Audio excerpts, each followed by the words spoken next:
မှုပေါ်လေဗျအဲ့ဒီမြင်တာတွေ့ပါလေဗျဆိုတော့ဟိုဒါကကြတော့ဘယ်လိုကြောက်ပါလဲဗျဘယ်ကြောင့်လဲဆိုတော့ဒီကိုတွေက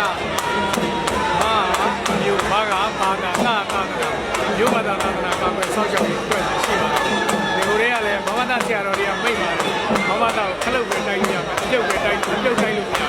ဒါကြောင့်မမသားကဒီရှိနေတယ်နောက်လည်းရှိနေတယ်ဒီမှာဗျဆိုတော့ဒီအမျိုးဘာသာသာသနာဆောက်ရှောက်ရေးအဖွဲ့ကြီးကပြန်ပြီးတော့ပြန်လဲပတ်မဲ့သဘောလားဗျ